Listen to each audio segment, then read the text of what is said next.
नमस्कार किसान भाइयों, हमारे चैनल में आपका स्वागत है। अगर आप चैनल पर नए हैं तो हमारे चैनल को सब्सक्राइब करें और बेल आइकन दबाएं। आज के इस कड़ी में हम किसान के शत्रुओं के बारे में चर्चा करेंगे। कृषि का भारत की अर्थव्यवस्था एवं जीडीपी में विशेष योगदान है और भारत में मौसम के अनुसार विभिन्न प्रकार के फसलों की खेती की जाती है। इनमें से धान एशिया की प्रमुख फसल है एवं भारत की अधिकतर जनसंख्या का मुख्य भोजन भी है। धान की खेती भारत में बहुत अलग अलग तरीकों से की जाती है एवं इसके वैरायटीज और उत्पादन तकनीक में भी काफ़ी भिन्नताएं पाई जाती हैं। साथ ही इस फसल को प्रभावित करने वाले कीड़े एवं रोगों के भी अनेक प्रकार हैं जो उपज पर सीधा प्रभाव डालते हैं। आज के इस वीडियो में हम धान के प्रमुख रोगों में से एक रोग के बारे में चर्चा करेंगे जिसका नाम है धान का भूरा धब्बा रोग। यह एक कवक जनित रोग है जो कि हेलमिंथोस्पोरियम ओराइजी नामक कवक द्वारा उत्पन्न किया जाता है। इस रोग के कारण सन 1943 में बंगाल में भीषण अकाल पड़ा था। क्योंकि बंगाल एक अग्रणी धान उत्पादक राज्य है, अतः इस अकाल का प्रभाव व्यापक रूप से पूरे देश में देखा गया था और देश ने खाद्यान्न की कमी को अनुभव किया था।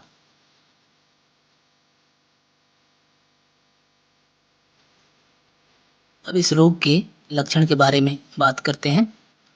इस रोग के कारण पत्तियों पर भूरे रंग के धब्बे बन जाते हैं जो गोल या अंडाकार होते हैं। वो पत्तियों की सतह पर समान रूप से फैले होते हैं। ये धब्बे प्रायः एक पीले रंग के वृत्तनुमा आकृति से घिरे रहते हैं जो कि इस रोग की एक विशिष्ट पहचान है। दाने बनने के उपरांत दानों के ऊपर भी इस प्रकार के बहुत छोटे छोटे गहरे भूरे या काले रंग के धब्बे बनते हैं जिसके कारण यह रोग बीज जनित रोग बन जाता है, अतः बीज के द्वारा पुनः फैल सकता है। इससे बीज अंकुरण के समय सड़ जाते हैं। साथ ही प्रकाश संश्लेषण में बाधा आने के कारण उपज में कमी आती है। हालांकि यह रोग सभी प्रकार की मृदाओं में पाया जाता है, किंतु पोटेशियम की कमी वाली मिट्टी में यह रोग अधिक देखने को मिलता है।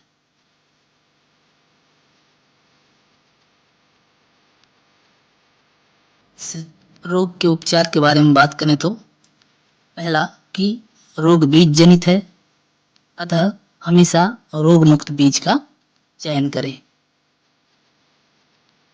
दूसरा, रोग प्रतिरोधी किस्में एक किस्में होती हैं जो बीमारी से लड़ती है और इन पे बीमारियों का असर नहीं होता। इनका प्रयोग करना चाहिए जैसे कावेरी और CORH1।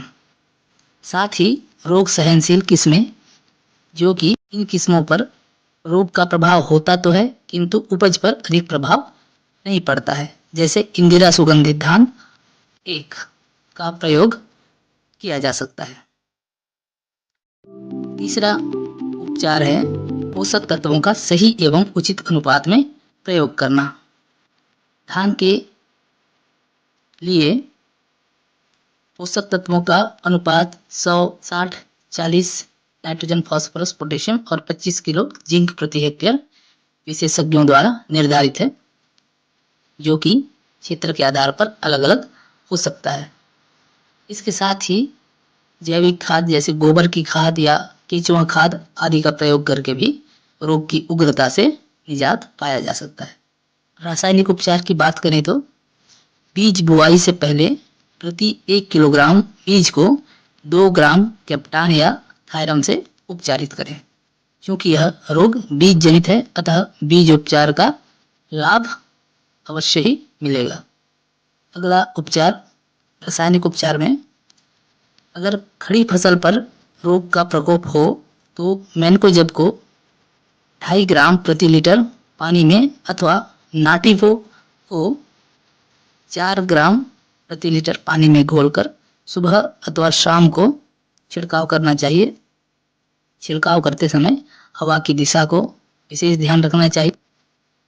अगला उपचार है बीज को ट्राइसाइक्लाजोल से उपचार उपरांत यदि खड़ी फसल में रोग का प्रकोप हो जाए तो मेनकोजेब एवं ट्राइसाइक्लाजोल का छिड़काव भी रोग के रोकथाम हेतु कारगर है।